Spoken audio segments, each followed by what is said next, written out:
Now this is going to be our 2006 bench trimming video, and we're going to try to outline for people of all skill levels some of the things you can do when you go to bench trim a plane. This is our brand new for 2006 Testarossa. We're going to use that as an example of how to go about trimming this type of plane, but we're also going to try to include in some of the information that might help people with different skill levels of planes, from ARFs hopefully down to the world-class planes that we all wish we were flying. So before we go any further, let me just explain exactly what bench trimming is.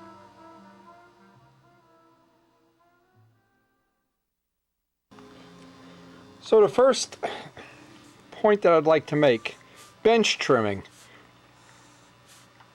This is a very simple thing, and let's pretend you have the most basic of planes, an ARF, an ARC, a profile. You want to bench trim the model before you fly it. When do you want to do it? Before you fly it.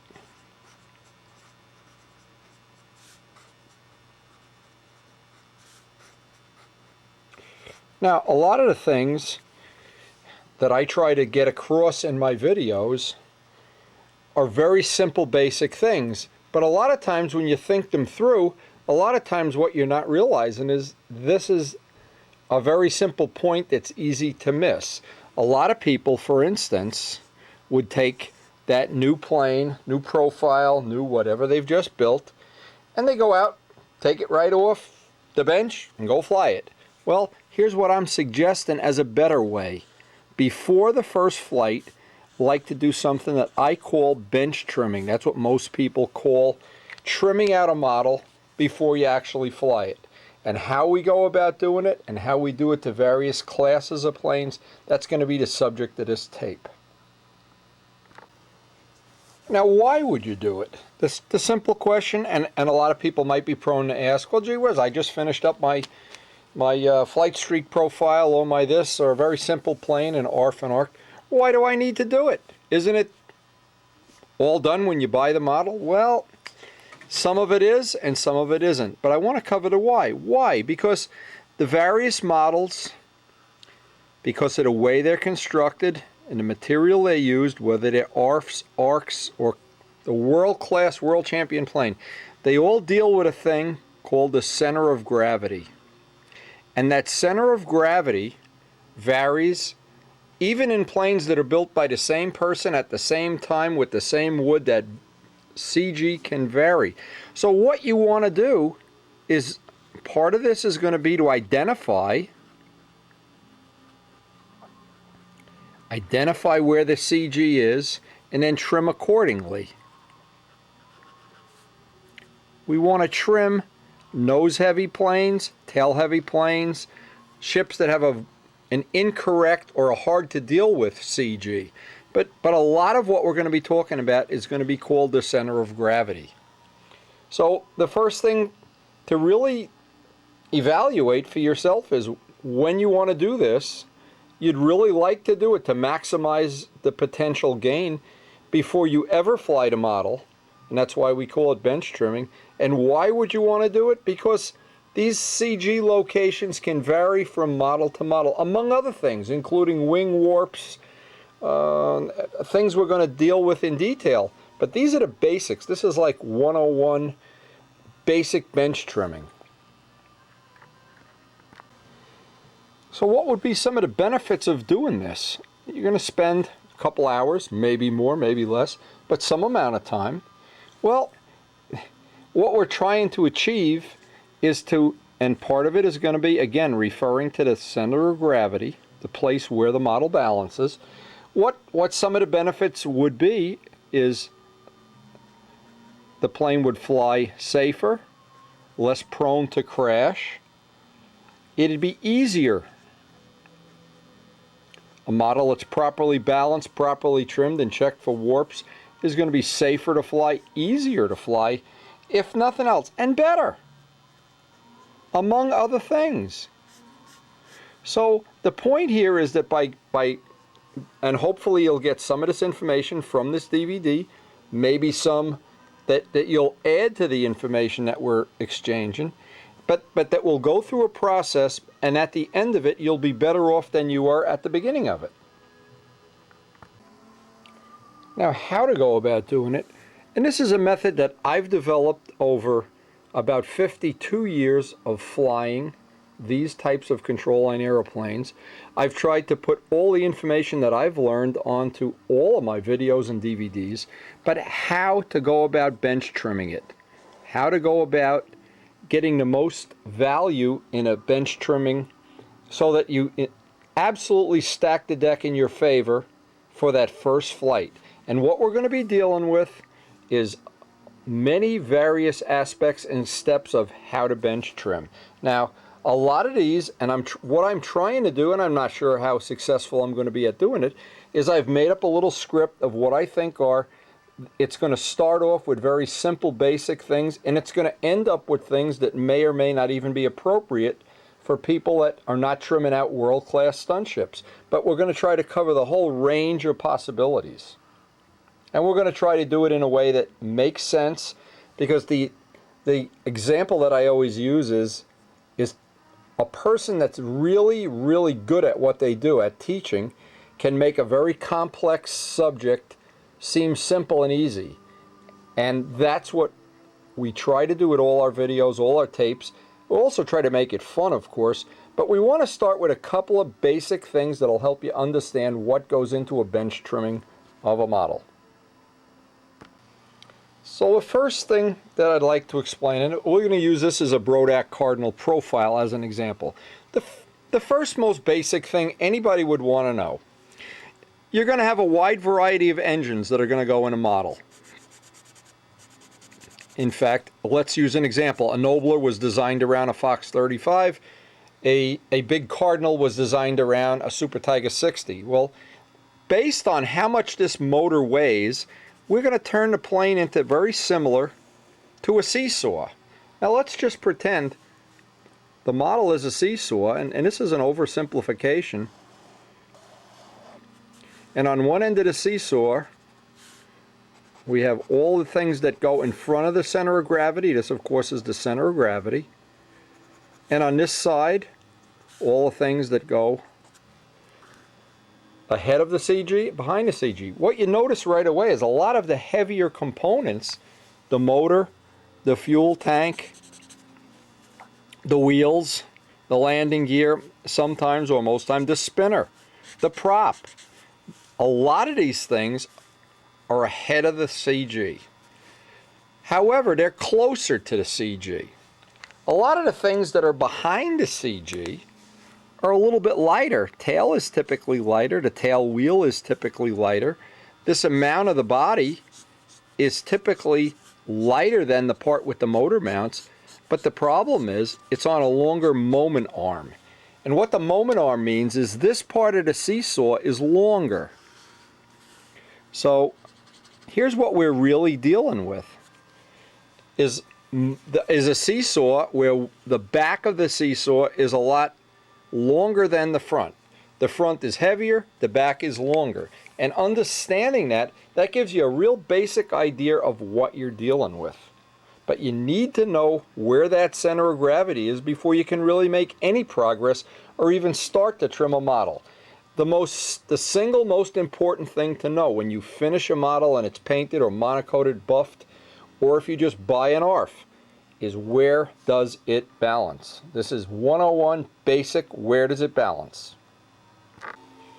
Now, for all practical purposes, and to be very simplistic about it, the simplest way to determine if a model balances is just put it on 2 rolls of paper towels, and I would sketch these in, and it should, somewhere near the high point of the wing, it should balance. In other words, when we lay a roll of paper towels out and lay the model out, if the nose tends to drop, it's nose heavy. If the tail tends to drop, it's tail heavy. So we want to know first, before we do anything, we now have this new model. Is it nose heavy or is it tail heavy? And this is a basic way of doing it, right at the root of the wing, right outside of where the fuselage is. If the tail drops, that's the worst scenario possible. A tail-heavy plane is very difficult to fly. It's unstable. So that if we have a choice of, if it's not balanced right where the designer calls for, if you look at a Nobler and you see where George Aldrich picked the center of gravity that he felt was optimum, well, if you're wrong and it's nose heavy, if when you lay it on the high point of the wing, the nose tends to fall down, it's a lot better than, in fact, let's just sketch this out. This we can live with. This is going to get risky. So if it's not balanced in just about the way we'd like, or if we're wrong, nose heavy is going to be better than tail heavy. And it's going to be better by a lot, and for a lot of reasons. And as we'll see, as we go through more of the detailed parts of this, this is only one center of gravity, but it's the most important one for the beginners or the new people or the people coming back to the sport after many years away. First thing, before we go anyplace else, we've never flown the model, we don't even have handle and lines, we want to put the motor in, want to put the prop on, the fuel tank in, the wheels on, every part. And then we want to see where does it balance. Now if we find out it's a little tail heavy, or if that tail tends to sink down, the choices are very easy. We can put a heavier spinner, a nose weight, a heavier muffler on the motor, all of the above, a heavier prop. A carbon fiber or nylon prop instead of wood, or a heavier motor. But for sure, unless I was an expert flyer, I'd want to start with the model being nose heavy, and then little by little take some of this weight out until and as you take the nose weight out, the model is going to get more and more unstable. Unstable being that in level flight, it's going to want to change direction quickly, and of course, during maneuvers, it's going to loop tighter and turn tighter in corners. But every part of that trim is a trade-off. As the plane gets more and more unstable, it gets harder and harder and harder to fly. So we want to reach a compromise where your skill level would determine this. Now, if you were, for instance, a rank beginner, or you're trying to teach your grandson to fly, you'd want this CG forward. Where it balances, even then add a little bit of nose weight. As you get to be more and more proficient, more highly skilled, you can move this center of gravity back up to a point. And there are reasonable and unreasonable amounts you can move this. But usually what you'll find is on most models there's a range. And I'll detail that out in terms of degrees later on, but there's always a range each model has where at this forward point a rank beginner would be comfortable. At this rear point, people that are very highly skilled would be comfortable.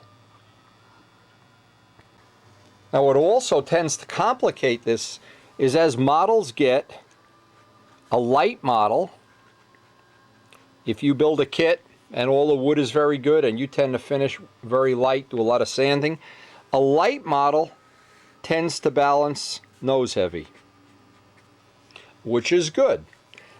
If you build heavy and the total weight of the model, and of course this is all a subjective thing, let's use a Nobler for an example, and you build it at 50 ounces, the odds are real good it's going to be tail heavy. The reason is more and more of the model is behind the center of gravity. So as you add material, paint, glue, that end of the model tends to get a lot heavier quickly than the nose part. So there's always the tendency. A light model will tend to always be nose heavy. A heavy model will always tend to be tail heavy. And that's just a general assumption. Now we also have an issue of, and this is less critical, but still something you would want to know, is we want to divide the model up, the center of gravity. We call this the vertical CG.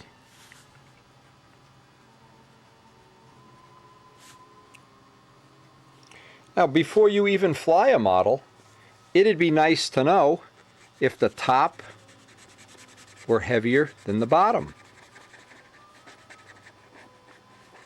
And the way to check that is normally with your two fingers, put one finger in front of the wing, right on the center line, one finger behind the flap. This is the basic for profiles and very simple way to do it. There's a lot of complicated ways with plumb bobs, but this is a simple way with the outer tip down and see which way the model falls. So that when that model is sitting straight up and down, and it's going to be sitting like this with its wheels. Now, of course, it's the other way around, so what we want to do, assuming you don't fly backwards, you fly the traditional way. So while the model's like this, if it tends to fall with the wheels go up, you can add heavier wheels. You can make the landing gear longer. If it falls the other way, if the wheel side tends to fall down, it's a low CG. And what that means is the model's probably going to need a trim tab or some trim to keep the wing level. And let me explain why that is. This is getting to the area where it gets a little complicated, but certainly not out of the realm of any accomplished modeler to figure out. Again, we're looking at the model head on, and what happens if this is out of balance, and let's just really emphasize what a lot of bad things happen when this is wrong. They're not as bad as when it's out of balance the other way, but still bad. So what tends to happen here, if the wheels are too heavy, and let's pretend you have these old-fashioned Vico wheels that weigh about 1.5 ounces each, and you want them on because it's a nostalgic look you're looking for. As centrifugal force is acting on the model, it's not pushing on the top and the bottom equally. So what happens is, these wheels tend to make the model do this. The force down at the wheels are tilting it up. If it's the other way around and the red side of the model is heavier, it'll tend to fly like that.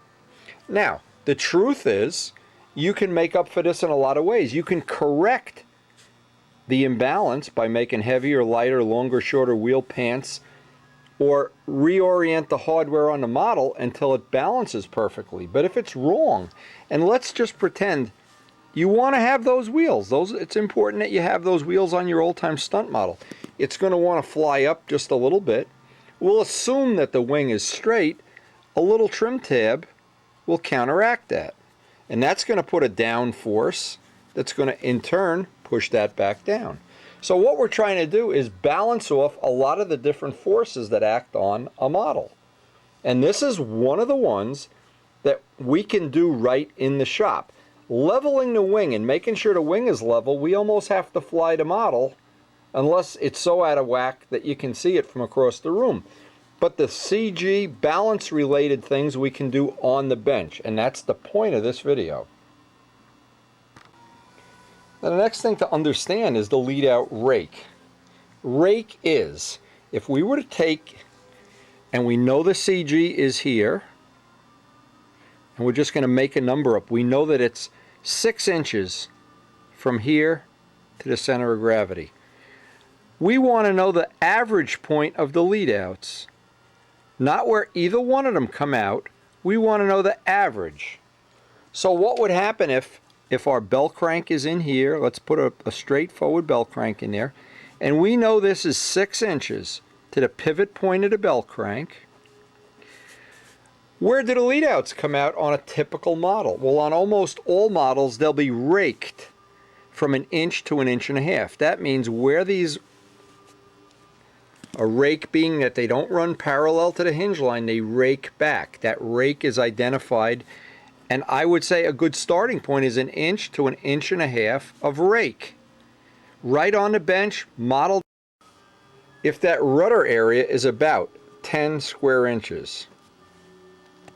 Nice pen. Now, with that in mind, if you have a ship and it's got 10 square inches of rudder, this is the formula, or this is the geometry that I would suggest using when you bench trim or build the plane. If this, let's pretend it's a semi-scale plane, and it's got a big giant rudder. Well, if it has a lot more than 10 inches, well, I'd want to interpolate accordingly. But the planes that trimmed out real quickly, using about 10 square inches of rudder, use this formula. And this is on the Spitfire and Seafire plans, but we'll make this is the little drawing that I think has worked well for me.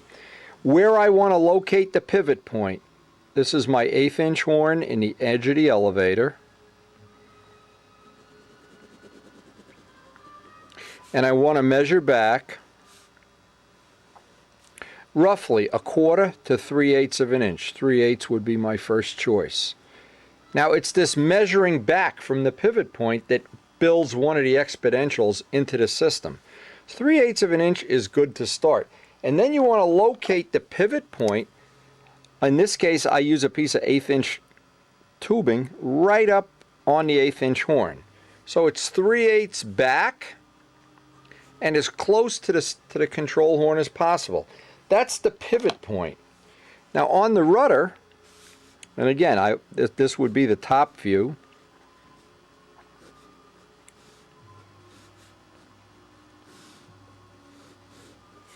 That would set your pivot point right in there in the elevators.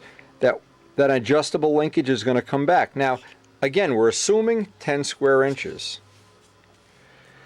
I want the pivot point to be, if the hinge line is here, I want the pivot point to be about 1/8 of an inch behind it.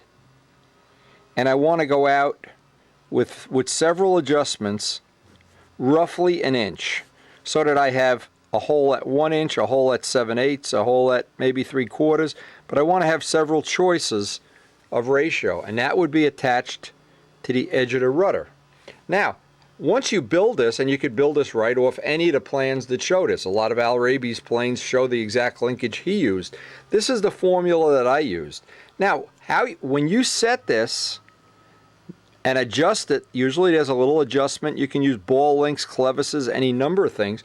But getting the movement as a starting point, this is one of the things I like to do on a bench, is to bench trim this. So this would be the rear section of the fuselage. This would then be the rudder. And I would somehow accurately figure where the center line would be. Now, there are a lot of different ways to do this. When you have the horn, the adjustable horn, you can set this so, here's what happens, and a lot of people don't understand this. They think that this is moving up, down, just like an elevator is. It's not. It's on an offset linkage, so it should never move in the direction toward the middle of the circle. I would want it to be, if anything, the furthest it ever moved from neutral is maybe 2 or 3 degrees of positive offset. And when it's adjusted correctly, and again, you have to play with your linkages, to get 10 to 12 degrees of offset. If you're using a bigger prop, more rudder. Smaller prop, less. But it'll always be to your advantage. It'll never be a negative thing. And if you can bench trim in, this is one of the things I don't really like to do at the field. I like to get this set as close as possible before I fly the plane.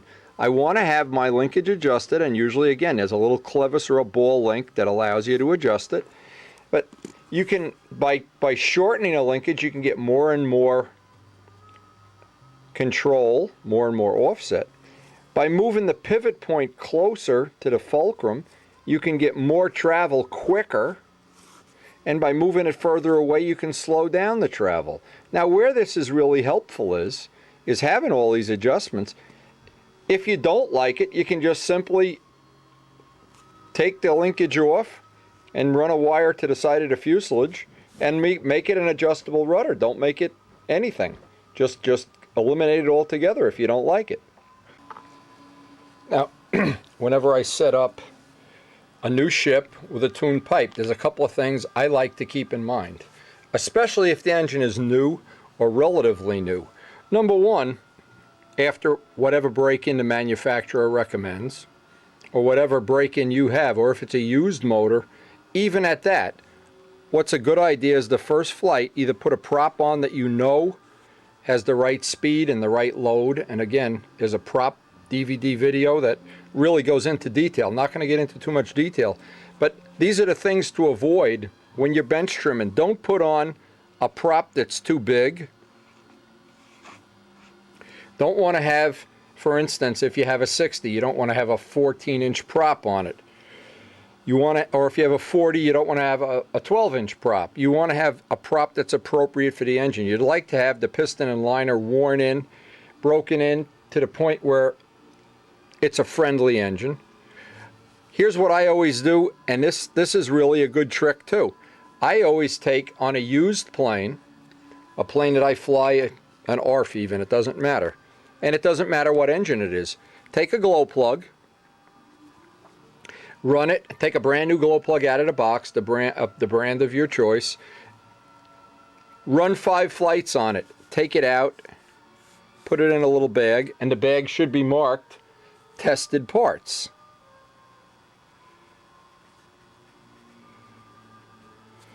I'd say 5 flights would do it. Then that plug would wind up in that bag. Now, I would take 5 flights more on another plug, put that one in the bag, until I have maybe 3 or 4 spares. Now, these are not new plugs. When you're flying a plane for the first time, you'd like to have a reliable plug. And I've seen many, especially Fox 35s. This is the greatest thing. Fox 35, it's running along, the guy does a loop, he goes inverted, motor shuts off. Now you have to land it inverted.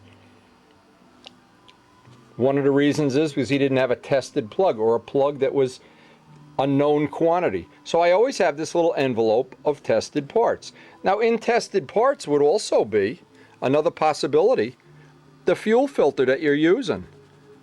Whatever brand that is, whether it's Crap Trap or Rich Oliver's or Sullivan or whatever. Get 5 flights on it, backflush it and clean it. Have a spare filter or 2.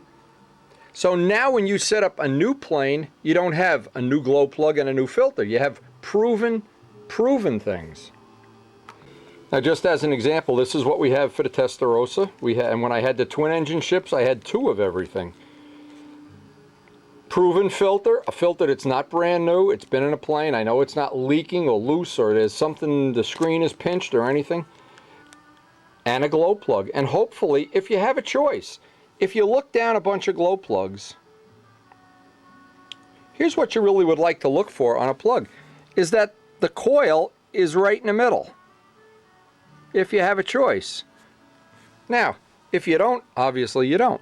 But a lot of times you buy even brand new plugs, and the coil will be way off to one side.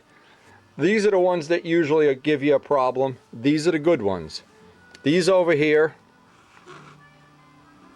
especially on a first flight, especially when you're nervous about, oh my God, I got a million things, got my whole winter project here, this is my pipe with my $500 engine, and here I am, and boop, the plug shuts off inverted. That's a tip worth its weight in gold. I think you'll eventually become a believer in tested parts. This is something, I don't know any top-level flyers or people that I really know have been around for a long time that take a new glow plug or a new anything filter and put it in a new plane. They always want to have tested parts. A great tip, I think. Now, when I'm setting up a pipe engine, another thing to keep in mind, and each engine would be individually tuned, but wherever the baffle is, and let's just pretend for a minute, prop clearance, another thing that we check during the bench trimming phase of modeling. We're trying to stack all these variable things in our favor. Another thing I highly recommend, and almost all high-end modelers do this, but there's always somebody who can benefit an advanced level and intermediate, is taping hinge lines.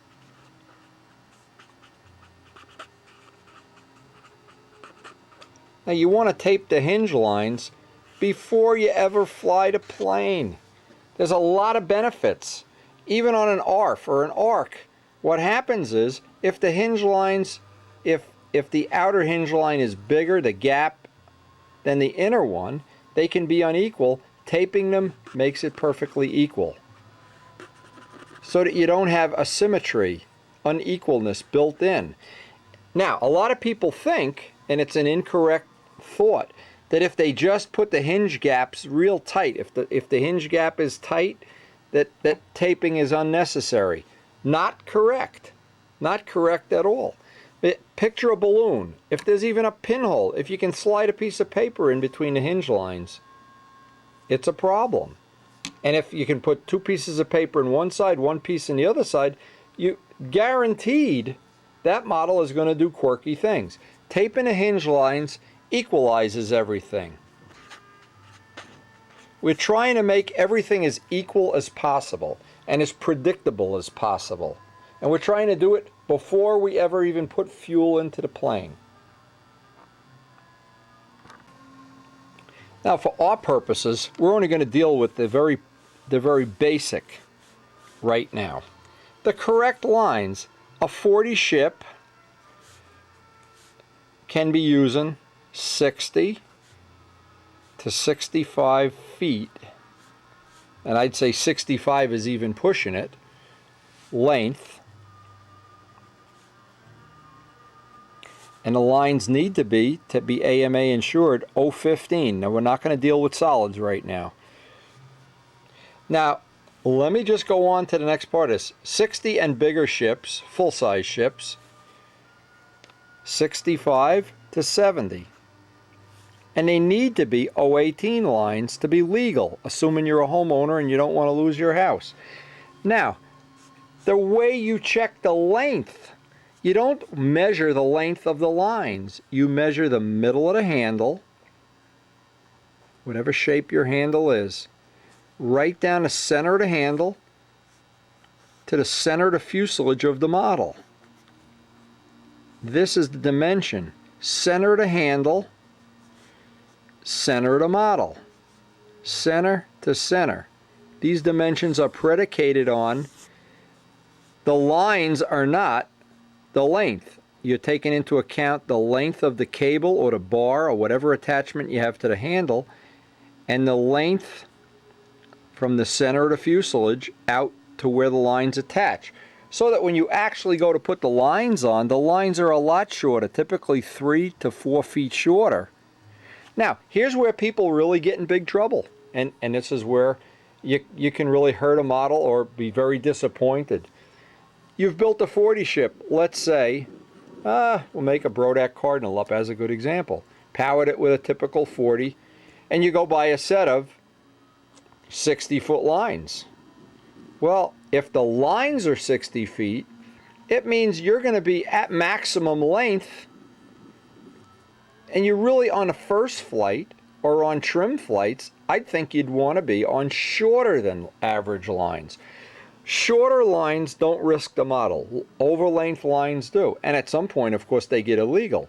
But if you've got a 60 ship and you've built this and it's taken you a whole year and a lot of time and energy and you've put into it, the last thing you want to do now is risk it by having the wrong size lines. Now, let's say, for instance, you just had put 015 lines on by mistake. First off, AMA is not going to cover your insurance. That's a problem.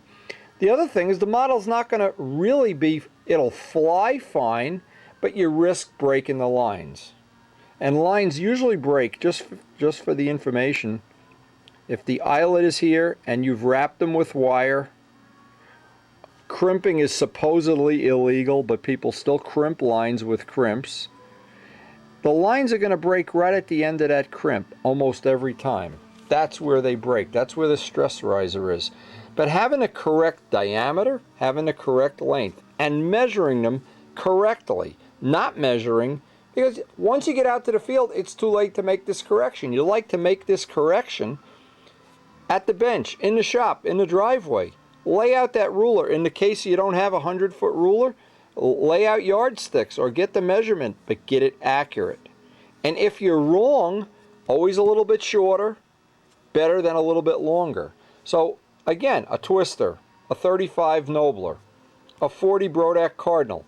If you're 60 feet, middle of the handle, middle of the wing, That's a good safe place to start. And incrementally go up. You want to go to 63, fine. But you don't want to start on real long lines. And the worst scenario is to start on long lines with not enough tip weight, some in thrust on the motor, and the rudder not in the middle and the hinge lines unequal and not taped. That's almost a guaranteed crash. That's almost a guaranteed very disappointing afternoon at the flying field. But these are all things. Bench trimming is basically defined as the things we can do before we actually flight a model to ensure that we get it flying as safely and efficiently as possible. Now this is one that you would think is so obvious. You would think there's nobody in the world that doesn't know how to tighten a bolt. Well, part of this is true and part isn't. The things that are critical, the engine bolts, the mounting bolts,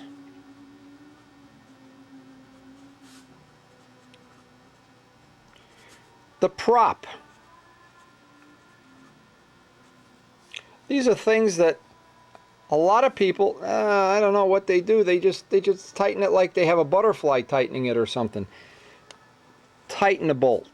Tighter than you think it should be even.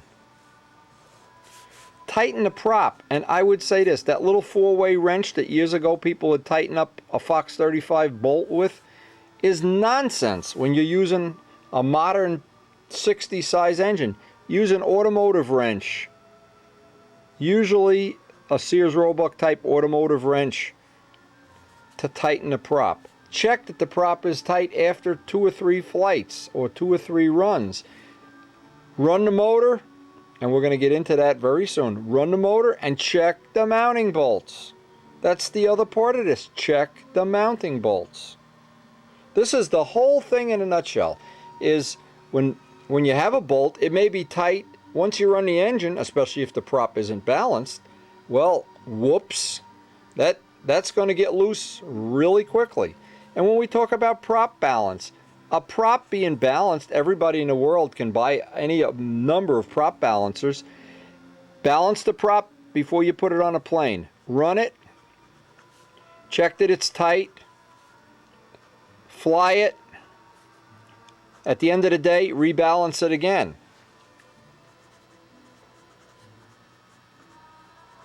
Just because a prop is balanced once, that doesn't mean it can't pick up a stone or lose a little chip. An unbalanced prop is usually the culprit of why engine mounts get loose, why props get loose. Lead out bolts, tip weight boxes. This little thing, it sounds like it's a very simple thing, but not many people do the proper amount of maintenance. The little bit of maintenance it takes, 5 minutes, and usually what I try to do is in between flights, if I see there's 3 other people flying at our club field before I'm up, I have 15, 20 minutes. Well, I can pull the cowling off, tighten the prop, check the prop, see if there's any chips and nicks in the end of it, but always, at the end of a flying day, you're back home charging the battery and you're doing the other little things, wiping and wax. So many people, they spend hours and hours waxing a plane, and God forbid they should check that the prop didn't pick up a stone. Cheap insurance. You can't go wrong checking that the bolts are tight. And this isn't really funny, but we're going to put this on the video anyway. It's happened to me. It's happened to other accomplished modelers like Joe Adamusco. Tighten the glow plug.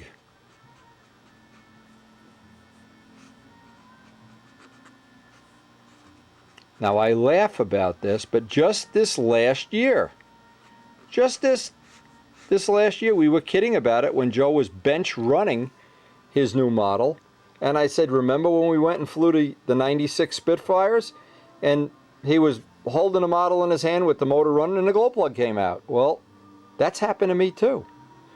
This is something that doesn't have to be flown. This is bench trimming. We have a whole video on how to do air trimming once the plane is flying, but this is to get it safe. Now, that would mean this dimension, and it's the average point. It isn't the front lead out, and it isn't the back lead out. It's the midpoint, the average point that counts. So it's the average. We measure the average back, and let's say in the case it's 6 inches to the belt crank bolt, this would be 5. That would then give us 1 inch of rake.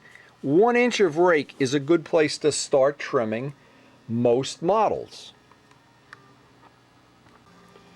Now another thing, while we're checking dimensions, and it assumes you have that either the designer put the lead outs at the correct place, a la Nobler, or you have adjustable lead outs. Also, another thing while we're checking would be hinge line to hinge line. We pick up 4 points here. We would like to know that from hinge line to hinge line, these are equal. Now, if they're not, it means the model is going to have trim issues later on. Well, you might want to address that right now, or when you're building a model. This is a very important thing, is to have hinge line to hinge line equal. Equal hinge lines, 1 to 1.5 inches of rake, and some very slight rudder offset, very slight motor offset, maybe a degree or 2. All of these things combine to make the model stable and hold line tension the way it's supposed to, the way it's designed to. Now, we can go to a worst of all worlds scenario, which is what I always do. I always try to explain to people what's the worst can happen. If this lines are raked in the opposite direction, positive rake would mean you are really going to have a handful of a plane to fly, because as you move the lead outs forward, the plane gets touchy. As you move the lead outs back, it becomes stable. And this is why we have to pick that mean average point, because we want to have hopefully the best of all worlds. We don't want to have a plane that's real touchy, almost impossible to fly. The other thing, if you're going to have a rudder, it's straight or a little bit offset, but never in at you. You don't want the rudder in at you, for sure. If you have motor offset, if it's 0, well, that probably would be okay. A little offset on a profile especially is okay, but you never want to have it pointing in at you. This is the no-no part of it. Now, the way you would measure this, real easy. Put a prop on a plane and measure from this prop blade parallel to the fuselage. And a good place to start is when the outer part is 1/8 of an inch less. From a 1/16 to 1/8 of an inch less. The longer of the two dimensions, you can measure right to the middle of the prop blade. If you really want to be scientific, you can take an old prop with one blade, and I'm going to just illustrate this. This is the high-tech way to do it, and CA on a pin or a piece of wire. Then flip it. So that ensures that you don't have crooked blades. That wire now would allow you to measure this a little more accurately. But the choice of having 0, not sure. I always like to have a little bit of offset, a 1/16 to 1/8 of an inch. And if I'm just starting out and the person I'm trying to help is not highly skilled, 1/8 of an inch is better than a 1/16, and a 1/16 is better than 0. If we're dealing with new people, a little extra rake doesn't hurt, 1.5 inches, but negative rake could be a real problem. So these are things that you want to check before this model ever gets fuel in it. All of these things are checkable, doable, and you can do them very methodically.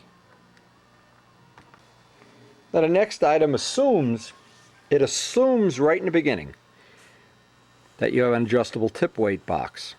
Most modern planes designs do. If you don't, clay. Children's clay, good thing to have in your toolbox. Heat it in your hands, roll it up in a ball, and slap it right on the front of the wing. In other words, if the airfoil is here, let it go around the front of the airfoil. Now, how much do you put on there? Well, if you don't have, let's pretend you don't have any way of knowing where this model balances. Well, we know that part of what we're trying to do is work all the things into balance. Well, in a perfect world, here's what you would have. You would be able to balance the model either upside down or right side up by holding the prop and maybe putting something under the tail wheel and putting a scale under this wingtip, a gram scale. And on a typical model, I would say this, on a 40 size model, 1.5 ounces, on a 60 size ship, 2 ounces to start with. Probably would take some of that out, but that's a good starting point. And that would mean that as you put that model up on a scale, and you would balance it somehow where it's here, where it's free to seesaw, you would like to have the scale read 1.5 ounces to 2 ounces.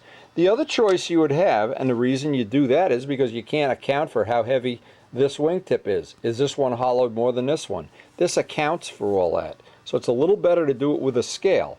Now, does that mean that's the only way to do it? No, of course not. But this is the better of the two ways. The other way is you get chunks of lead or clay and just take that amount and put it in the tip weight box or put it in clay on the outside of the wing. Again, here's the scenarios. If you're wrong and you have a little bit too much, nothing bad's going to happen. Plane will probably drag a wingtip and have a lot of line tension. Then you take it out little by little by little by little until you're happy with the line tension and how the model's flying. But for the first flight, a bench trim, I would always want to have a little more than a little less. A little more is never going to hurt you, other than the fact the plane will have a little more than normal tension. A little bit not enough is risking the model. Now these are some of the other things that if you have choices, these are some of the other desirable things that you can already have. A motor that's already broken in. A motor that's been in a plane, you know pretty much how it runs. It's a proven commodity. It's an old friend. It's always better on a new plane that you're bench trimming to not have to deal with a brand new unbroken in motor. So having a motor that's an old friend can really help. Same thing. And let's make an example up. If last year you were flying a twister and this year you build a new twister. Well, what would really make sense is to take the motor out of last year's plane that has all the flights on it and put it in the new ship. Because you know that motor, you know how it runs, you know what prop goes on it, you know all the little idiosyncrasies that are going to go into it. Well, having a motor, a fuel tank, and a prop, let's be real clear about this, because a lot of people cheat themselves in a way. And that's the fuel tank, there's the motor, good artwork. Prop, motor, tank. If these are from the previous model you've had, or if you have a 60 stunt ship and you took last year's prop, motor, and tank, which I've done in the past, I've taken it right out of Miss Ashley, put it right in another plane. Well, now these are proven commodities. You don't have to worry where the tank shim is going to go, what glow plug is going to work the best. The more homework you can do ahead of time, the easier you make it on yourself. So having proven things is always to your advantage. Now, up to this point, these are all things we need to check in the shop. Prop clearance is one. You'd be surprised how many people have a model. The model sits down like this in a little bit of an angle, and they put a prop on, and it has clearance when the tail of the model is down, but as soon as it gets up for takeoff, you don't have enough clearance. What should happen, and what you should do, and this is really where a lot of people have accidents for sure, is measure with the model these two dimensions, center line to center line, that they're equal. In other words, put something to raise the tail of the model up so that it's sitting perfectly level to the table. Put the prop on that you intend to use, and I would say a minimum would be a 1/2 inch of prop clearance. Many people, many, even in our club, on the first flight, they let go of that model and they raise the tail up, the prop hits, they break the prop, it's a problem. So, great time to get a new set of lines. What a great time to get a new cable in a handle. What a great time to replace things before they break. Think of them. Lines and handles are replacement items. And you replace them before they fail in service. So let's make up what I call some best choices. Best choices usually are, you usually have a scenario that you have to deal with. Let's make a couple of scenarios up that'll be easy. We've checked off center of gravity and we realize, uh-oh, this model is really nose heavy. That's where it should balance, and it balances way further forward than that. Now, we know what are some of the ways that we can get this model into its correct place of balance. Well, there are two possibilities when you have a seesaw. If you have a seesaw and this side falls down, the choices are, you can put more weight on this side, or you can take some weight off of the heavy side, or and to be perfectly honest, you can change the fulcrum point, but we can't really change the fulcrum point right now. But let's make a couple of scenarios up. Here's the scenario. The model's really nose heavy. Built this beautiful model, beautiful finish.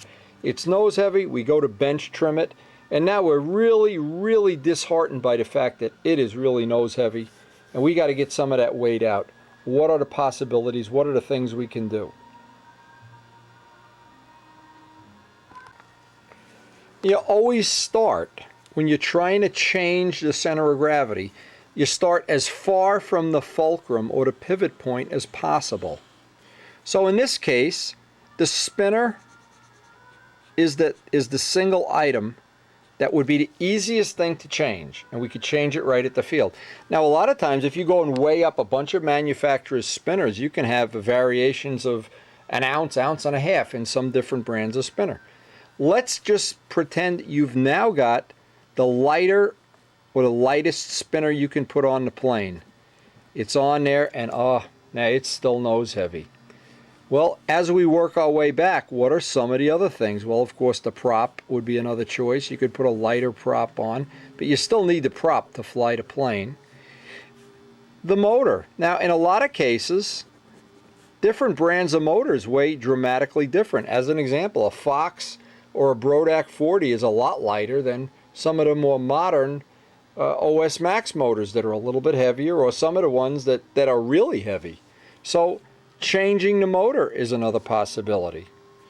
The tank. See, we're working our way from as far away, we're working back toward the center of gravity.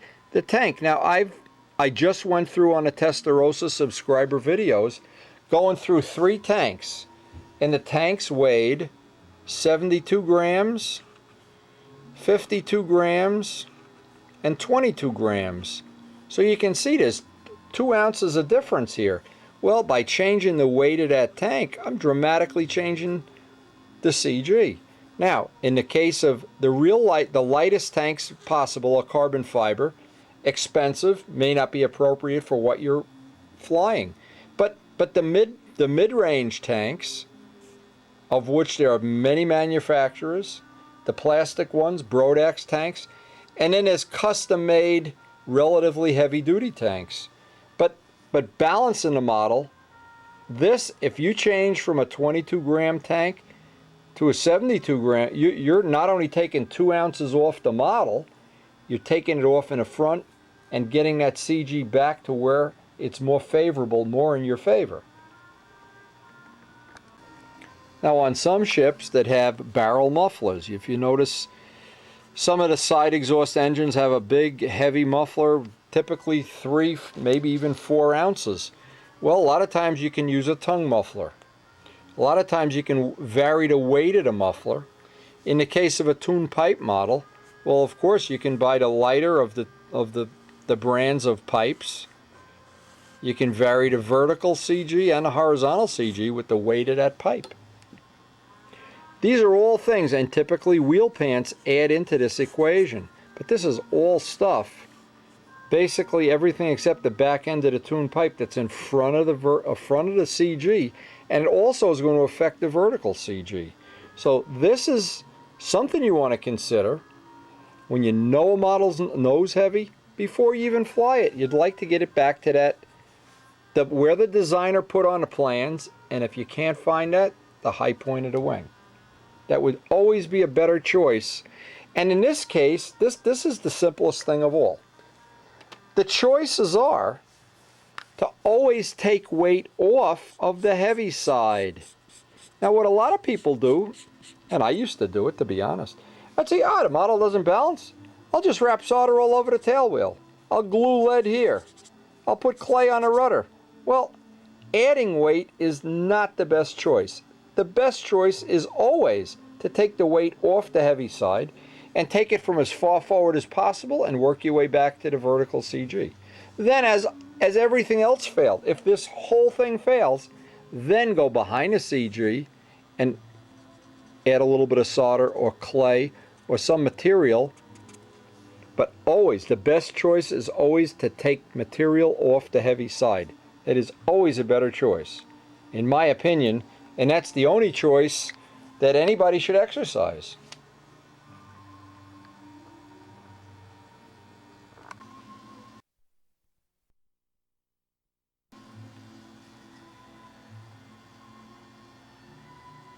And next thing, now some of our very sophisticated models, twin engine models, carbon fiber fuselage planes, things like that, B-25, Tiger Cat, or a carbon fiber wing Testarossa. These are models that I've done a lot of bench trimming on before they ever get to be in the air. And a lot of it is a little more high-tech than most people really need or want to know, but I thought I'd include this in anyway. These are little tips, maybe a little higher end than you need to know, maybe not, maybe they're interesting, but this is some of the little approaches that I use to the model before I ever take that plane and put it in the air. Now again, this is made to relate to more sophisticated models, but let's look at some of the things. Maybe interesting, maybe not. Some of the things I've done over the years that have allowed me to get models bench trimmed and out at the field with very little risk to the model or to my ego. Now, and again, if you really like fancy drawings, you know, this is not the place to get them. Okay, we know that every model, and this is, again, this is going to be sophisticated more than basic. So we want to draw the line for the vertical CG. Now I'll explain exactly how you would do this on a high-end model. It takes a little more time and energy, but it's extremely accurate. Now I want to know which side of this model is it going to be that's the heavier of the two. Is it bottom heavy or is it top heavy? Plane's never been flown. I want all the paint dried. I want it buffed out with a propeller on it. I want it exactly as we're going to take it to the flying field. And I want to determine which way am I going to have to take some weight out or leave or put some weight on before I go any further on the development of this model. Now this would be something you would do to a full-size stunt ship, a full competition model. Now this is called plumb bobbing. You would take a beam in your house, in your garage, your shop, where there is no wind blowing. Take a hook and a string. The finer of a string, the better. Preferably, if you can find it, the chalk line type of string. That's a color. Yellow is what my choice is. And a little weight. The weight can be anything. All the weight does is establish the plumb bob. Now, and that plumb bob establishes a perfect vertical line. Now, what you would want to do is directly in a line of sight of this, put another hook, maybe make a little S hook, put the lead outs of the ship in there, and you'd want to hang the model from the lead outs.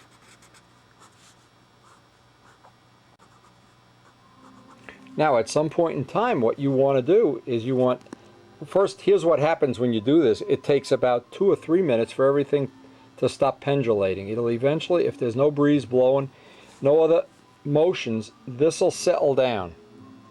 And what will happen, these two will be sitting parallel. Now you can walk to where your eye picks up both of them at the same time. And as you do, you can sight down the wingtip, and it'll usually be off a tiny amount. Now if the wheels are heavy, picture what's going to happen. This is going to go out like that. And you can sight it, and it's very obvious when you do this if you're close or not close. The way we did on the basic, that shows you the basic way to do it. This is the advanced way, the very sophisticated way. Now I had to do this with my twin engine planes, my bombers, the Tiger Cat. The problem with doing this is it's very accurate. And a lot of times it's more accurate than you need it to be. But it's always nice to be more accurate than less.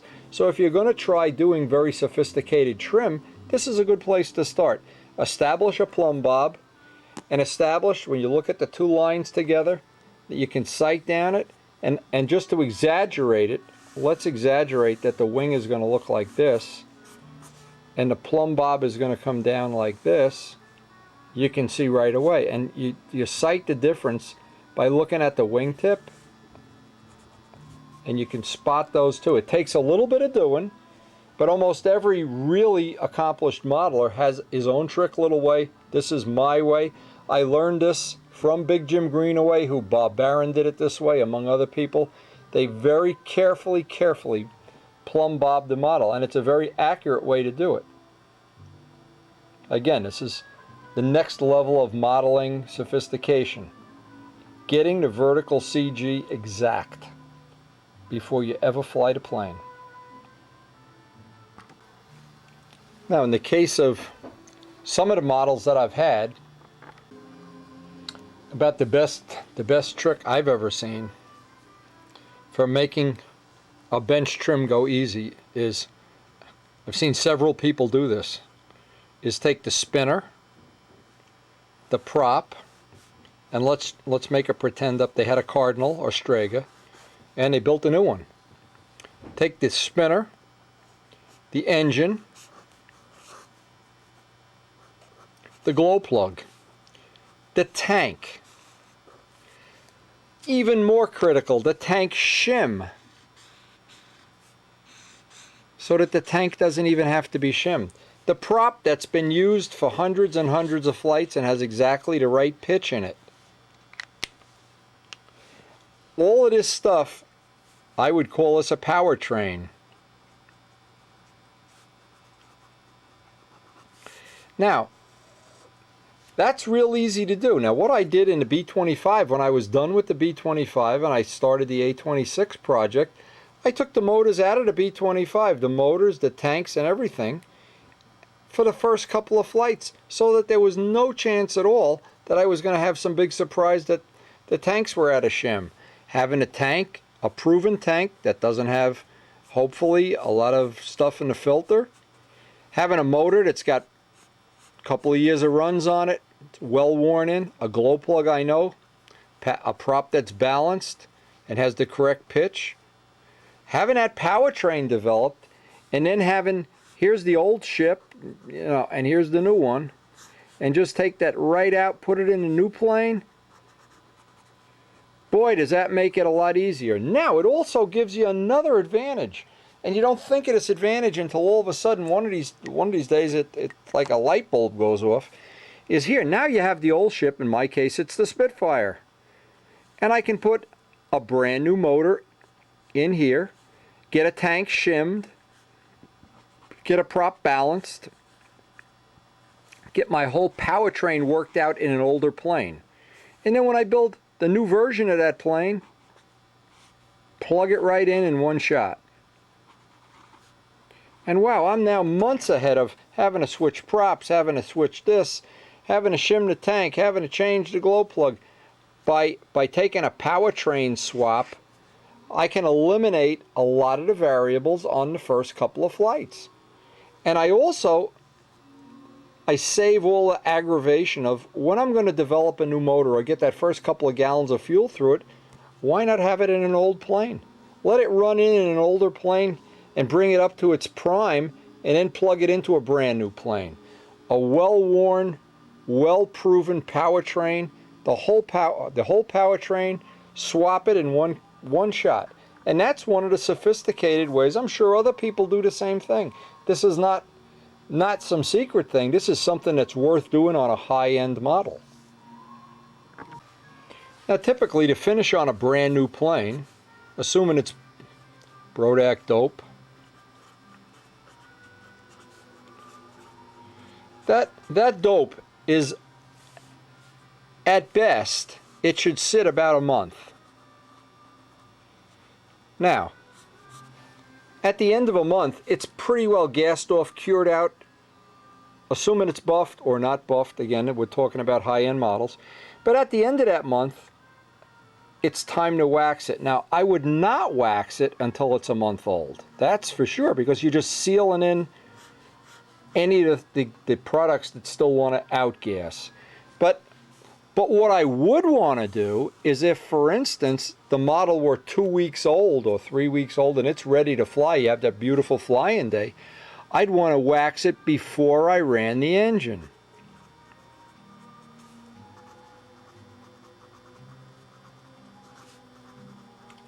Now, how many people have had a problem of they've been very anxious to get to the flying field and just put a coat of Pledge on or a coat of one of these spray waxes? What you really want to do is wax it with carnauba. Go to a store that sells any kind of car wax and you'll notice the products that are in wax. Pure carnauba without cleaner. This is solid carnauba, very expensive. But what this does, the more carnauba in the wax, the better it's going to protect from fuel damage to new paint. And typically a lot of people that live in warm weather climates where you can fly the model the day it's finished, might skip that step, or they'd, even worse, they'd wax it before the dope has gassed off and chemically hardened. Well, in the best of all worlds, a month is my baseline. When it's a month old, I like to wax it, and then after it's waxed, then run the motor. And that time window has worked well for me. Now, if you're using fuel-proof epoxies, some of the automotive finishes, the two parts, they tend to be more fuel-proof, but they are heavier. So if you're a light builder and you can afford that, well, that's nice. But in the case of Brodak dope, you know, the thing that you buy with Brodak dope is extreme strength, and it's almost always going to come out lighter than any other finish you can come up with. Now, one of the questions a lot of people have is they build a high-end plane or an advanced level plane, and it incorporates, the designer incorporates in the Raby rudder linkage. Now, I would suggest if you're building this type of a plane, a semi-scale plane, and you want the dimensions and movements, the easiest way I know is just to contact Al Raby. He seems to be very helpful and very willing to share what he's learned over the years. Now, I've used Raby rudder linkages on pretty much every plane I've built in the last 15 years, except the twins, which for their own independent reason didn't really require it. And I've come up with a little formula for the things that work for me. Now, on the Spitfires, all of the Spitfires share a common linkage, a common formula for laying out the linkage. The ships like Miss Ashley and like the Testarossa pretty much share the mechanical geometry that we've come to use over the years. So what happened is when we had the Testarossa ready to set the linkage up, we pretty much know what the formula is going to be. Now, a typical linkage, and again, Al Raby is the one that I think is credited with this, let's call it an invention, but other people certainly have used it and certainly fine-tuned it to meet their needs. Now, on a semi-scale plane, if you have a ship, and I'm going to do this two ways. You have a traditional stunt ship and it has about 10 inches of rudder area. A Cardinal has about 10. A Strega has about 10. Warp in one way or the other, it's going to be a trim problem to deal with. So I want to see that I have two parallel lines, one going right through the wing, the stab, and that these two dimensions are equal. That's one of the key things of bench trimming a plane, trying to get it stacked, that as many things are straight and many things are aligned as possible. Now I'm looking at this point in time from the back, and I'm sighting down the flaps. I want to ensure that when I start, may need a flap tweak, may need a trim tab, but I want to start with everything in neutral. I don't want to start with one flap radically up, radically down. Remember, when the plane is in safe mode, what happens in safe mode, it masks over. Here's what would happen if you had this flap up, incrementally up. The extra tip weight is going to keep that, is going to offset that to a certain amount. So it's going to mask over a warp or a misaligned flap. But as you start taking the tip weight out, you're going to start to see if everything is neutral and level. So I like to hang the model by the lead outs and stand back 8, 10, 15 feet and just look right down that flap line. Now another thing I want to check while I'm doing my bench trimming, I want to be absolutely certain of one thing. That when the motor thrust line, and that's already built into the model, or you've built it in, so it's a little late to be trying to line that up. But I want to make sure that that line and the line that would go right through the center of the wing, these all come out neutral at the same time. Now it's very easy, especially in the world of adjustable controls. A lot of people will get the wing in straight, but the flaps, and while the flaps are in neutral, the elevators are slightly up. Or the elevators are level, flaps are slightly down. What we're really looking for is to get, during the building phase, the thrust line of the motor, center line in the wing, and that includes the flaps, and the center line of the stab and elevator. These three lines to all line up and all be parallel at the same time. Now another thing that I do, and it's a little extra work, it's easy to make yourself a gauge. All you need to do is get a piece of cardboard or paper, stick it in the flap hinge line, like so. Put a little piece of Scotch tape wherever. I think I remember doing this on a Tiger Cat too. Do the same thing up here. Piece of paper, you can actually do it with tape even, but you need to hold it steady. And on that, on both of them, scribe out what you think is the center line. Now, when you pull full up, let's see, this will go down, this will go up. We can measure this amount.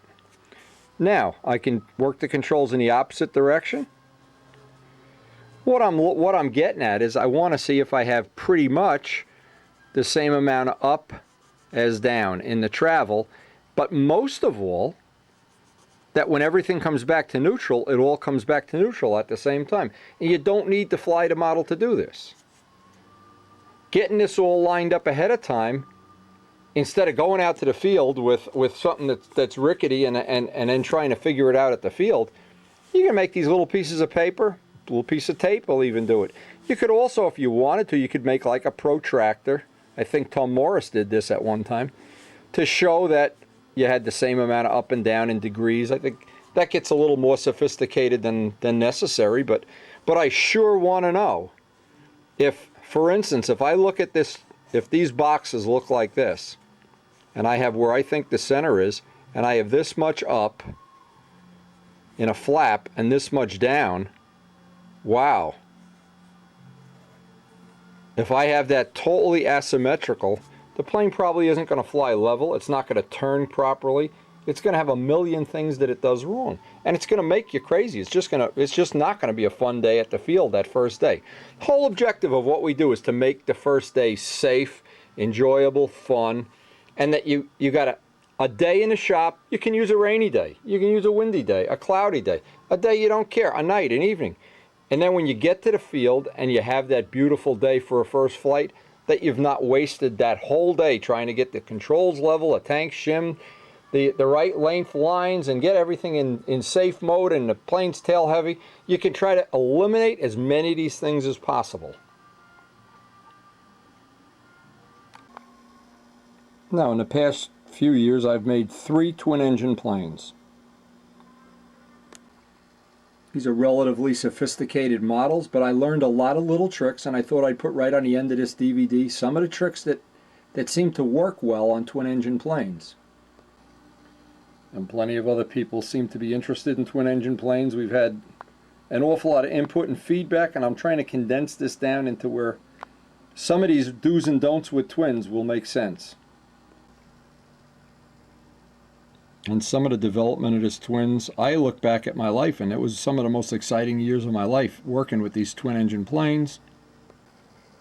Gilbert Behringer flew his Comet at the World Championships, and we've really got a lot of good video of him flying it. We learned a lot, even in discussing some of the technology with him that he used to make this model. And of course, then at the next level up is Paul Walker's B-17, multiple engine model, extremely scale, really unique model in a lot of ways. Now, in making these models, there was a certain set of rules seemed to apply to all of them. They all shared common threads. Now, some of the things I learned, and they're really not what you'd expect them to be. One of the things I found out right away, that if you're going to have a twin-engine plane, it's really to your advantage to have the 2 engines at 0 offset. Now, I tried this many different ways. I tried offsetting just the outer engine, then both of the engines, then trying combinations of making them both in thrust just a little bit. And people that I really thought had different ideas than I did, I tried things that they said, but in the end, all 3 of the twins wound up, if I were to draw a straight line through the props, and that was a key thing to getting them to fly as good as they flew.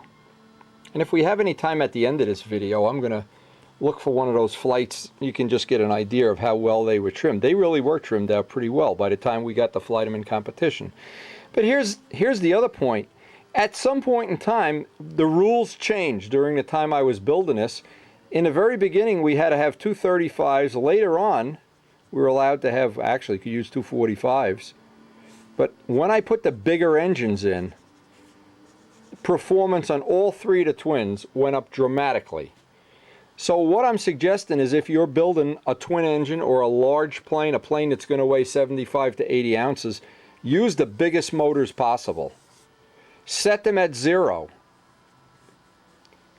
Again, tape the hinge lines.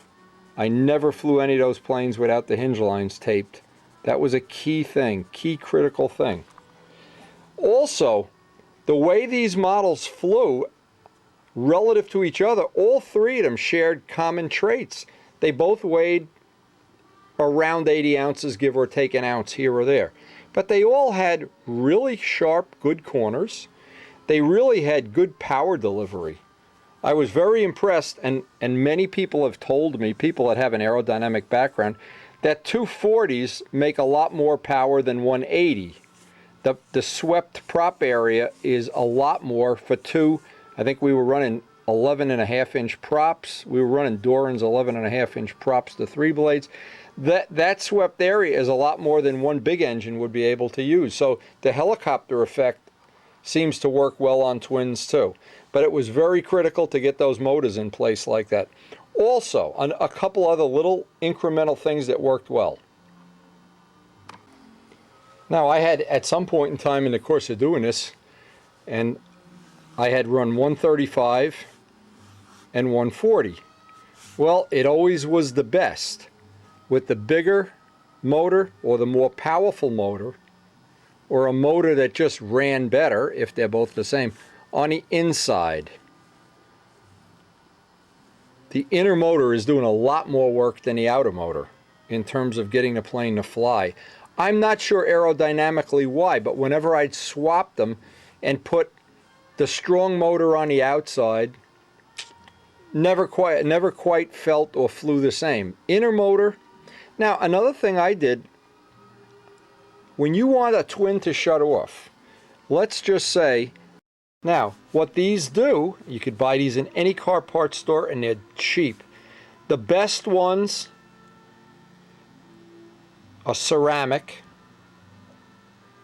They make them for motorcycles too. Paper. Now what these do is they filter out a lot of the things that happen to fuel. When fuel gets a little bit old, the castor oil tends to congeal. A lot of other things can happen. Dirt, dust can get into the fuel. It can, and because fuel is hydrous, it absorbs moisture. A lot of times it'll turn the castor oil into what looks like little white cotton. These filters get it out. So what this does is this stacks the deck in your favor before you ever even fly the plane. Having these little filters is a giant saving. Another little tip, worth its weight in gold. Every ship that I have a line reel, and they're all 5-inch large diameter line reels. I also have a dedicated handle for each model. The handle is always marked with one side up, bright paint, and on the bottom side a safety thong. Now, you would think that nobody in the world would even think about doing it any other way, but you do have people that have one set of lines and one handle for 10 different models. When I get to the point of bench trimming a plane, I want that set. The handle, the clips, the lines, all together. And that goes with that model. I don't mix and match. There's so much of a chance that when you use little reels to store lines, the little reels that lines come on, small reels, you kink the ends, and that's where they usually break. When you have a handle that's going to go on model A, model B, model C, the chance of getting it wrong, picking it up upside down, hooking it up crooked, astronomically higher than if you had one handle and lines for each model. And then on the side that goes to the plane, if you look at any of my models, here's the lines coming out of the wing, and here's the lines going out to the line. I'll always identify with a little piece of red wire which goes to which, or in the case of some people use nail polish or some other identifying way, but so they don't get hooked up backwards. Easiest thing in the world, you're flying that brand new model that you worked all winter on and everybody's excited and every one of your friends is there, and what happens? You hook these up backwards and it's usually a disaster. Or you've stored lines on those little baby reels that lines come on, and right where they come in and out of the reel, you'll always see a kink. And it's just sad when somebody loses a model unnecessarily that way. Big line reels, the best insurance. Handle for each model. Another part of bench trimming is called knurls. Now what knurls are, a lot of manufacturers, even of the most expensive and best engines made, don't knurl every surface. Here's the motor, and this is a part of bench trimming that you do at the shop before you fly the model. The back face, where the prop is going to go up against, I would take an engraving tool, a file, roughen it up, make it as rough as possible. The surface of the prop, especially if it's a nylon or carbon prop, I want teeth there, I want it rough. An engraving tool is real good. Both sides. The washer or nose weight that goes up against that, I want knurls on that side. The side the nut goes on, you don't need knurls. So you usually wind up having a minimum of 4 surfaces. In the case of a spinner, you can have 6 or more. An extension unit, 8 or more. You want those surfaces knurled. You want them rough. If you look at a prop washer, and you had a file a Dremel tool in, make a sunburst out of it. If you have an engraving tool, just make it as rough as possible, or both. Now, this isn't real obvious. Well, when it's obvious is when a prop comes loose. Either it'll flip backward, it'll kick back, loosen the prop and the motor will keep running, in which case it's dangerous. You could lose your eye, your face, your nose, and or the motor. Knurl surfaces allow that when you tighten it, these grip, they have teeth, and those surfaces grip together, especially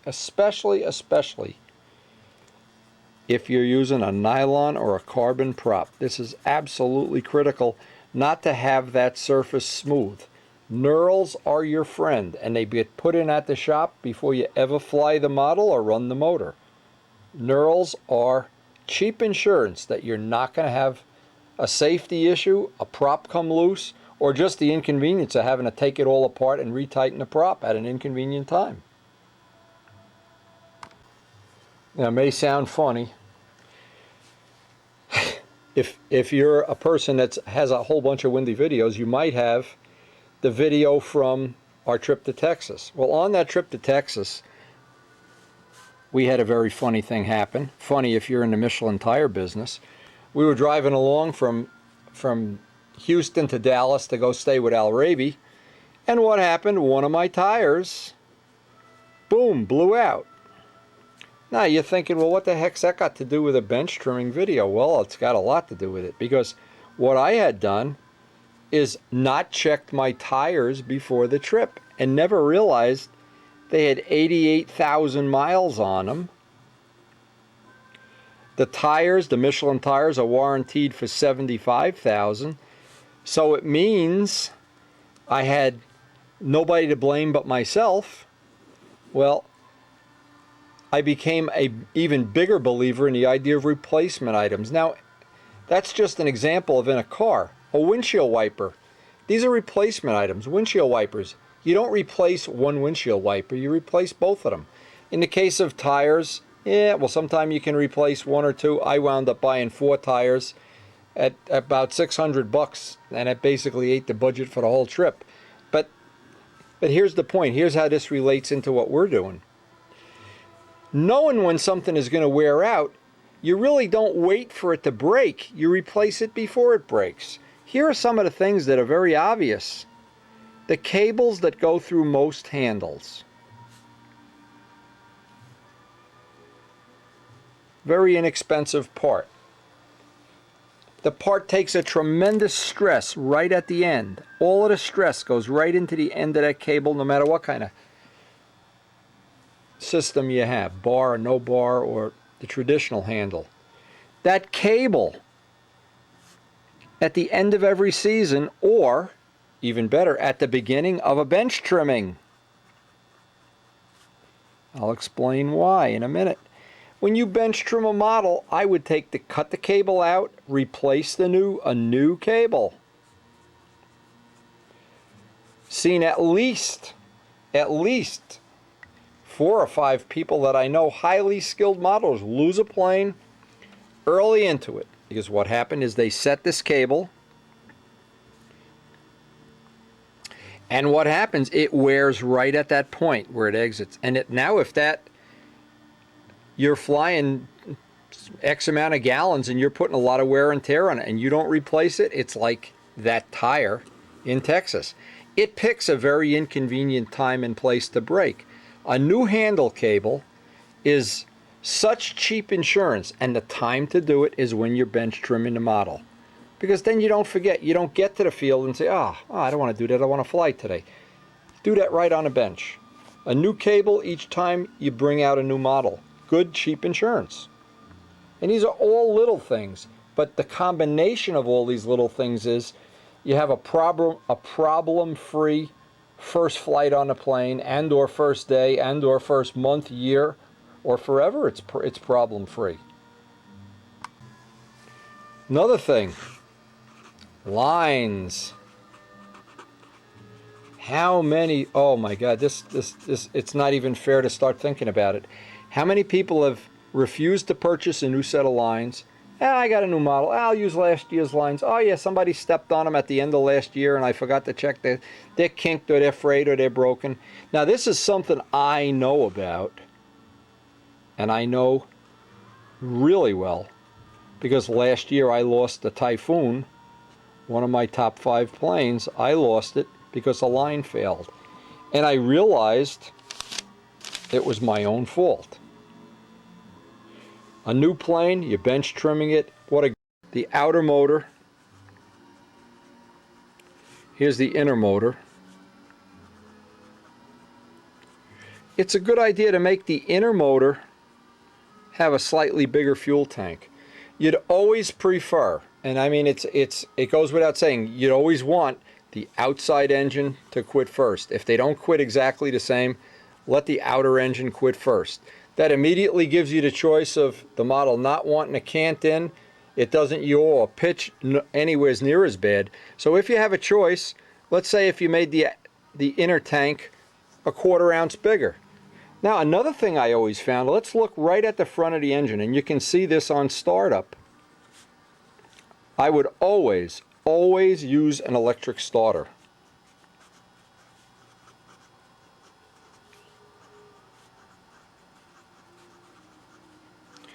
Always. Here's the reason.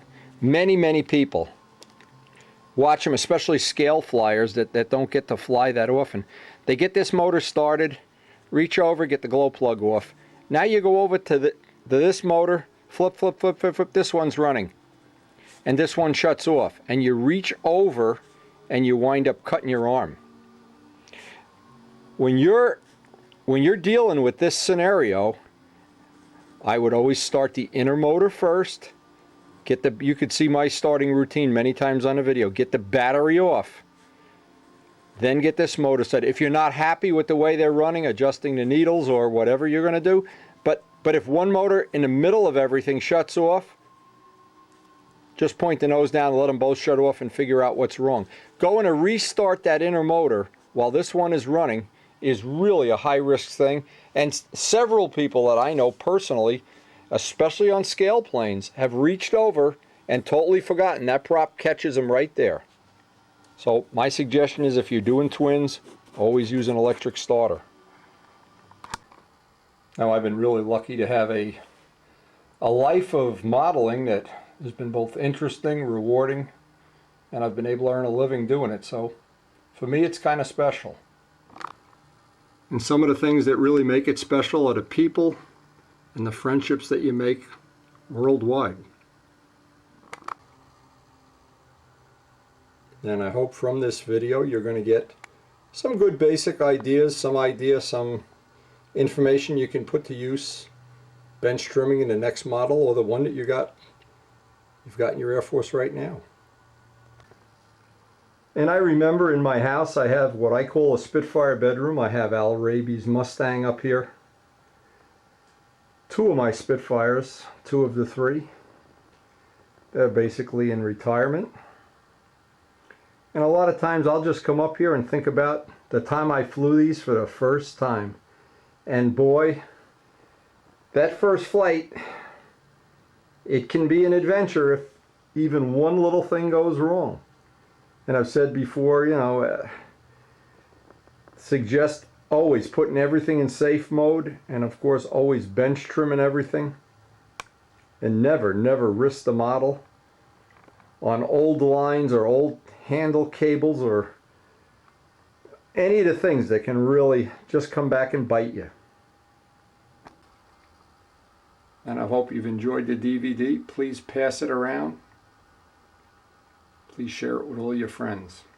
And keep in mind we have 850 DVDs and videos and our subscriber videos. Anytime you want, you can look at our website, wendyertnowski.com.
that you've run this motor and you know that the dimension that your pipe length has worked out to be is 17 3/4, which is a typical for many 60s.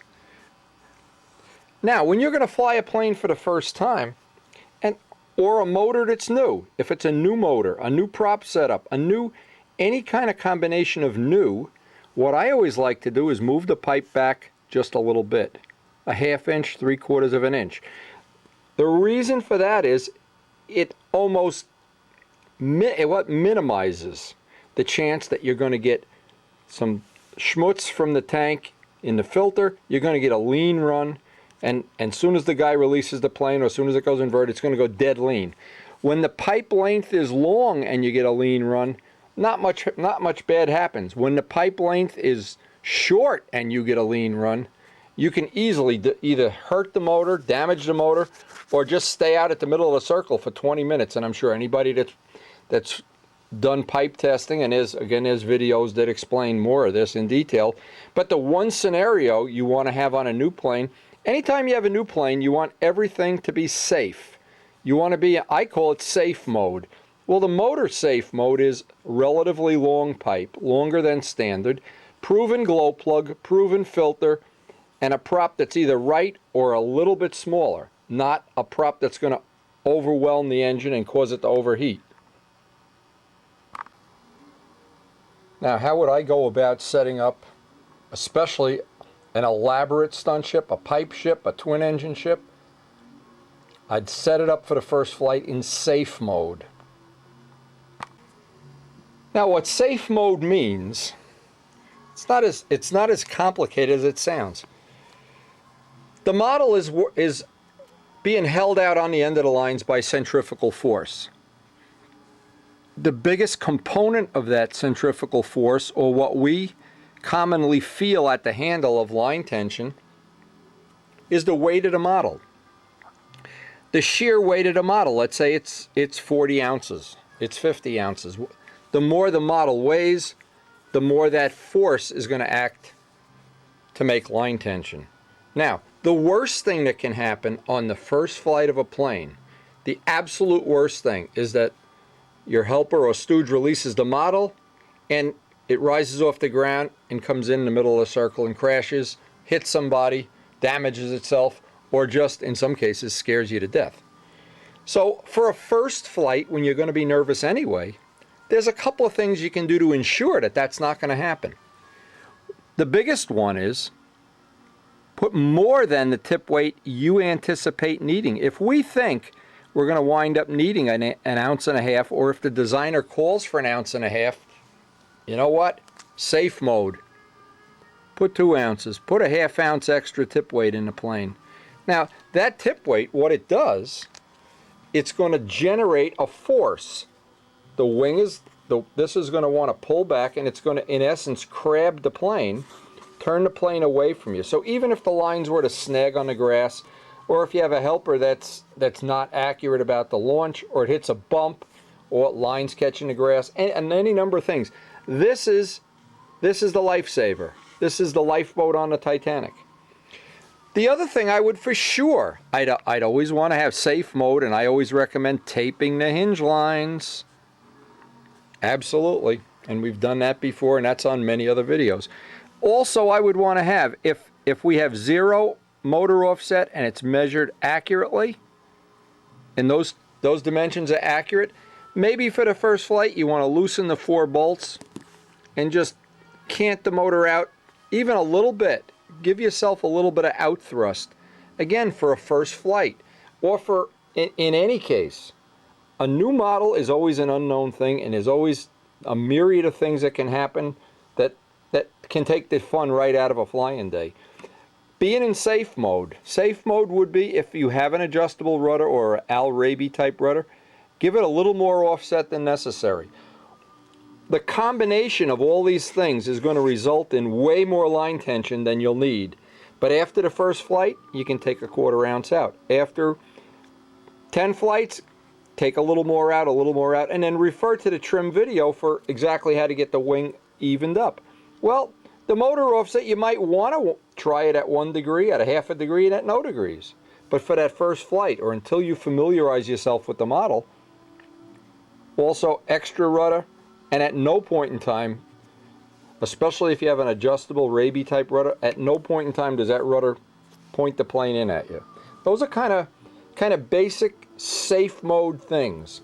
Motor setup in safe mode, plane in safe mode, probably means that first flight will be a rewarding experience. Now, many of the planes that we all enjoy building and flying were designed years and years ago, before we had as many choices in motors. Let me just explain one of the things that can happen to somebody when you take a design like a plane from the 80s or the 90s that was designed before we were all using tune pipes, or most were using tune pipes, and now you want to convert this model to be a pipe ship. So I'm just using the Cardinal as an example, but this would apply to a Strega and any plane that was designed not to have a pipe, but you want to put a pipe in it. Well, here's what's going to happen. It happens. Most people immediately realize this. Here's our vertical center of gravity. This is kind of advanced stuff, but this will be good knowledge at some point. Almost everybody does this at some point in time. Well, what you see right away is you have this amount of the model above the center of gravity. And probably when the designer designed the model, he built a few of them and figured out he raised or lowered the wing until that got to be exactly how he wanted it. But now what happens is people come along. A Strega is a good example of a plane that a lot of people have converted over to a pipe. So what they do is they add maybe 1/4 of an inch or so to the length of the fuselage, the side view of the fuselage. Now you can see what almost guaranteed is going to happen. This is wood, glue, material. It's all below the center of gravity. Now the typical motor that everybody would be using in some of these planes, the more modern motors are a little bit larger, especially the 76s. Where they build up the weight is right here at the head. So now you've got a plane maybe that was originally designed for a 60, and a Strega is a good example of this. And now you've added, and we'll put this, typically adding about a 45 or 50 gram pipe, a header. Notice what's happened. Virtually all of the weight that you've added is below the center of gravity. But now what can you do about it? Well, there's an obvious thing you can do to make up for it. Done this a million times too. Take what should be the aluminum, or was the aluminum landing gear if it has it. Aluminum gear, typically 2.5 ounces. Replace it with a carbon gear. Typically 1 ounce. Now, it does a couple of things.